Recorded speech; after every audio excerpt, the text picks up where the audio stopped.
Good morning, everyone. Thank you for joining us today for our webinar. We have some exciting guests and a really fun topic to talk about. So let's get started. Again, welcome to everyone that has attended our webinars before, and also to our new attendees. We're so excited to have you. Today, what we're going to talk about is the impact of COVID in forecasting and scheduling. And Axiom has a workforce management recovery framework that we've been talking about over several different blogs and webinars that we'd love for you to listen to from our past ones if you haven't, that talk about 3 phases. Today, we're going to focus on our refocus phase. And I've got 2 great, wonderful guests with us today. I have Bob Clements, our CEO and president of Axiom. Welcome, Bob. Thanks, Robin. I'm excited to be on again. Great. And then I have Al Asgharian, and Al is a director with us and a senior strategist here at Axiom. Welcome, Al. Glad to be here. Thank you. Great. So what are they going to talk about and what are you going to learn? Well, first of all, make sure that you understand you don't have to take every word down. You don't have to take notes on everything, because all of the information that we're going to go through today will be available to you via email. And we're also going to post this webinar along with the information on our Retail Responds webpage. So just listen intensely and enjoy the conversation, because what you're going to hear about are the societal challenges that we faced and are facing through COVID in our refocus phase. But we're also going to share with you the workforce management opportunities specifically around forecasting and scheduling that you can start thinking about right now and be ready for your holiday season, which may have already started based on Prime Day and everything else that's being brought forward. So guess what? We're not going to leave you hanging. We will tell you ways that we can help you with this or these different areas. So I'll give you 5 different ways in which you can engage with us in a partnership so we can help through this process. So let's get started. Here again are the phases that I just spoke about in our recovery framework. And again, we're going to spend our time on refocus, and I want to turn it over now to you, Bob, and take it away and tell us all the exciting things that are happening for forecasting and scheduling. Thanks, Robin. It is a very unique time for forecasting and scheduling, as it is for most things right now. And really, as we think about the refocus phase, we do need to reflect back briefly on the react phase. Okay. So Axiom has built our retail recovery framework focused around the different phases and the different things that we need to be thinking about. We as retailers, we as workforce management professionals need to be thinking about as we navigate through the pandemic. Mm-hmm. And for our framework, it started in the react phase. And this also lays really the foundation for where we are today. The react phase for us started when the economy reopened. If you were an essential retailer and you were open the whole time, it's when you started to see your business start to come off of that peak of panic buying. If you were a non-essential retailer that was closed for a period of time, it really represented the time that you reopened. Regardless of your state, what happened during the react phase is we were reacting to the situation that we were in. We were learning how to do things that we had never done before. And retailers did it by innovating faster than they ever thought they could before. From a forecasting and scheduling perspective, often that meant that we stepped back to the basics. We stopped forecasting because the data that we had was no longer valid to predict what was going to happen next. From a scheduling perspective, we went back to templated scheduling and basic scheduling because, again, we didn't have the algorithms and we had a very different looking staff than we did at the time to be able to move things forward. But as we shift gears and we start thinking about the refocus phase, what we're refocusing on is taking those lessons that we had learned and we're working on operationalizing them and evolving them so we can scale. Now, why do we want to do that? Well, it's because we're really refocused on the holiday. How can we maximize the opportunity that holiday presents to us? And this is one of the reasons why we're seeing Prime Day come when it did. It's another reason why we're seeing Walmart and Target and general merchandisers and specialty retailers bring the start of the holiday season forward. How can we maximize the holiday? Because a great holiday, I almost said the word kick-ass. No, I guess I did say the word kick-ass. But a kick-ass holiday makes up for a lot of the ground that was lost if we lost ground. And it really makes the year fantastic if we had a good start to the year already. So getting through the holiday is absolutely critical. And this is what brings us back to forecasting and scheduling. Forecasting and scheduling, because we were relying on heavily manual processes, cannot scale. It cannot support us as we move forward. And yet we face this conundrum, which is the data that we have available to us, the staff that we have is different. So what we're going to focus on, and where I'm going to bring Al into this conversation now, is really about how do we leverage the tools that we have to make everybody more efficient. Because by automating this stuff, we gain a couple of big things, right? The first of all, we gain the ability to get people scheduled at the right place at the right time, doing the right things. That's the fundamental promise of workforce management. And I think we've just been doing the best we can for the last couple of months. We've got to get more optimal, because in most places in the country and in most places of the world, we're still dealing with constraints for the number of people that we can have in the store at a given time. We're going to be dealing with constraints in terms of product and having product available to put on the shelves. And so you really have to optimize your labor around that. The second reason why we want to focus on this right now is because doing it manually is a non-starter for your employees and for your store managers. They just don't have the time, nor do you want to have them to spend the time focused on those things. Where you want them focused is on the sales floor, where you always wanted them focused. So by automating this stuff and using the tools available to you, you can get back to that promise. So Al, let me pull you into the conversation, and let's start talking about what we can do in the here and now to help retailers get back to automation, and to do that, really get back on top of forecasting and scheduling. Thank you, Bob.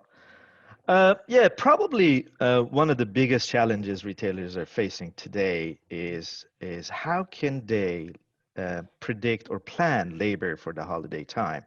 Obviously, with all these unknowns and irrelevant historical data that exist in there, how can they still do a proper labor planning for the holiday? And I think that I would break it down to two steps. The initial planning with some assumptions, and obviously the foundational elements that I'm going to talk about later have to be in place to be able to do your initial planning. But more importantly, the monitoring and fine tuning and replanning that needs to happen week to week, because we have to evolve with how the trends evolve, and we have to be able to proactively respond to those. So yeah, I like that, right? It's the two concepts, which is let's lay a strong foundation, and then let's constantly tune and tweak to maintain that accuracy. absolutely. And if I think that the three foundational elements that I mentioned for the labor planning, they are the forecasting piece of it, the workload generation piece, and the scheduling piece, right?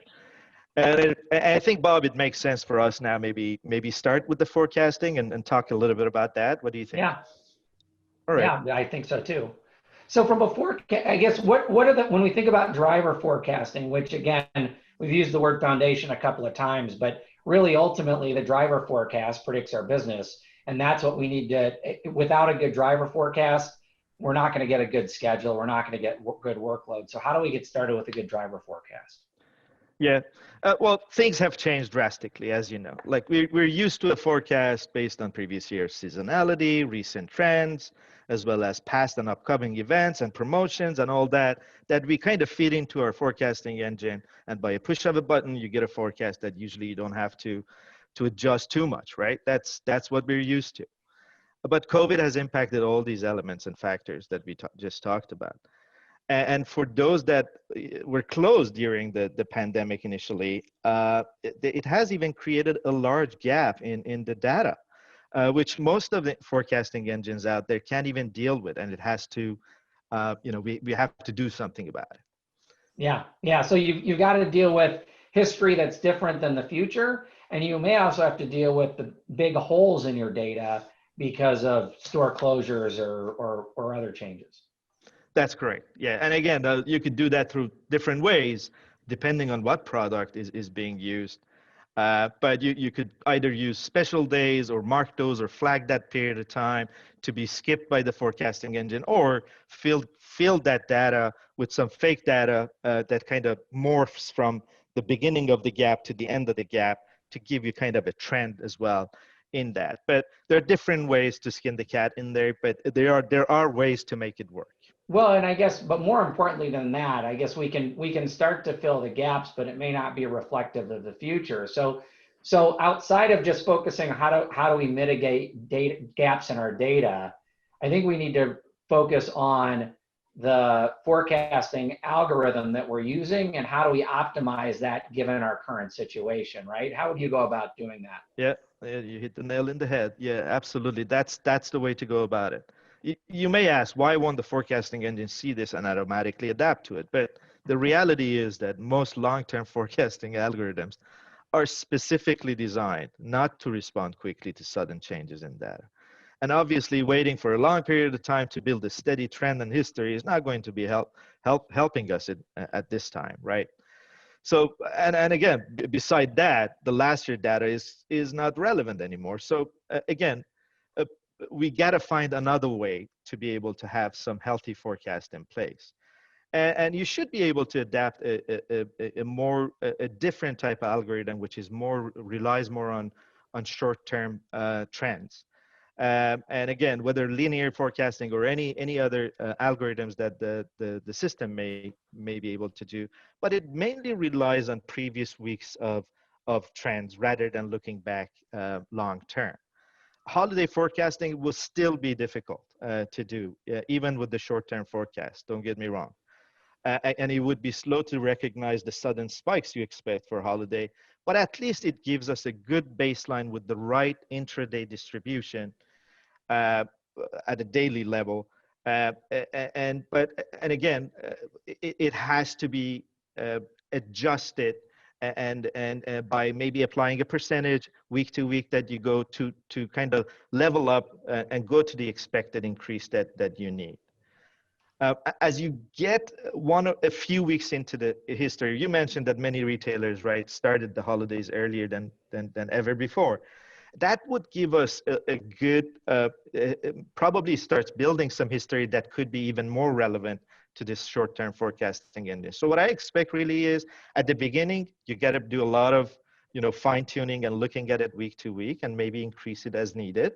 But as you go into it and build a little bit of a history, and even 1 or 2 weeks could be significant, you're going to see that forecast adjusting itself, and it will require less and less of fine tuning. So from a forecasting perspective, if I could wrap up kind of what you're saying there's a couple of things we need to think about. One is we need to think about how do we fill any data gaps and any data holes that we've got. The second is we need to look at our forecasting algorithm and do some analysis around that. And then the third thing is we're going to need to keep on top of that, because as our business evolves and changes, we may need to evolve and adjust the algorithm or the parameters that we're using to keep up on all that stuff. So that gets us through the forecasting piece of it. If we turn our attention to workload and scheduling, those are two different processes. Now, workload is a huge topic in and of itself, right? I mean, we have a separate PDF on that in the retail recovery framework. And it was also a major topic of the last webinar that we did. So for the people that are on it, people that are on this webinar, we're not going to revisit that entirely. I recommend you take 30 minutes and go back and take a look at that. You can find that at the retailresponse.com website. But let's focus on the scheduling side of it. Assuming that we've gone in, we've updated our workload to reflect really what's going on in our stores today. Al, talk to us a little bit about the scheduling element of it. What do we need to think about there? Yeah, well, creating a schedule that helps managers maximize efficiency is a challenging mix of art and science, as you know it. This is even more important during COVID to me, because honestly, the new restrictions, the new processes, that has made it a little bit more challenging even. The art really is putting the right people at the right time in the right place, with the careful consideration around employee preferences, their safety, team scheduling concepts, predictability of the schedules. All of that kind of plays into it. And really maximizing store budget and effectiveness of the schedule is really the science behind it. To me, balancing these factors requires time and analysis. And again, during the holidays, these resources are not going to be short. It will be short in supply, really. So it is extremely important to plan ahead and maximize the use of WFM to strike the right balance between the two right now. So managers later on can leverage that and in a more automated way and spend more time on the floor, maximizing revenue rather than playing with the schedules. Well, and I think it kind of I absolutely agree with you. And taking that a little bit further, I think during the React phase, a lot of retailers started cross-store scheduling probably more effectively than they had before because they needed to make use of the staff that they had available. As we think about ramping up to the holiday, those retailers that hadn't addressed cross-store scheduling have to address cross-store scheduling, because I think as we start to ramp up and as we see a greater volume, and as we start to see, I was reading the Wall Street Journal this morning, they were talking about a third hump in the first wave of the COVID pandemic in the US, that what we're going to see is more absence, because we're going to see more quarantine and we're going to see more. And so you're going to need to be able to pull people from different stores to be able to keep your stores adequately staffed. So Al, it sounds like a lot of this requires a lot of work, right? We talked about setting up forecasting. We talked about doing the analysis. We talked about kind of the art and science of scheduling. We briefly touched on the labor model side of it, which we spent another 30 minutes on previously. It's a whole lot of work. And I think the important point to understand is it is less, yes, it is a lot of work, but it's less work than not doing it. And the benefit of taking the time to figure out how to automate, how to optimize, how to reintroduce automated scheduling now means that you're going to end up with a better schedule, which means you're going to increase your sales and you're going to end up decreasing the cost because you're not going to have as inefficient schedule as you might otherwise. So let's shift gears a little bit then and talk about you know what, Al, I realize I might be jumping ahead a little bit too fast. Did you have anything else that you wanted to add in terms of that continuous improvement side of things? No, actually, I want to just highlight one quick thing. Yeah. When we talk about the art and science, the art doesn't have to be a manual thing, right? Today may be a more manual thing that we do because those rules and preferences are not in the system, so the manager doesn't have to, change everything to land on where they need to land.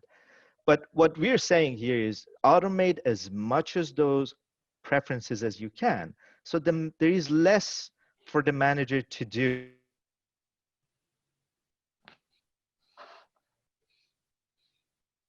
I think we might have lost Al. I think we might have lost Al too.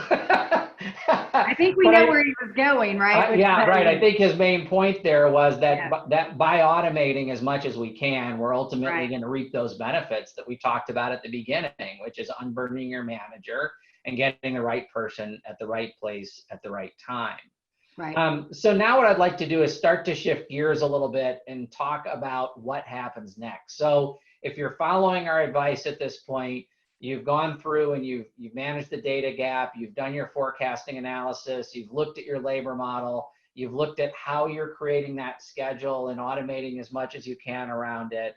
And you're probably also, something that is incredibly helpful at this point is to create some reports in the system that really start to help you assess kind of how accurate your forecast is, so that you can maintain that in real time. Yeah, you can pull some of that data out into Excel, but ultimately by keeping it in the system, you're pulling from the source of the truth all the time, and it overcomes some of the challenges that people have with cloud where they might not be able to plug into their WFM system. But creating reports and focusing on key KPIs related to staffing accuracy, and staffing metrics, which we've kind of lost sight of over the last few months of the pandemic, is very, very important.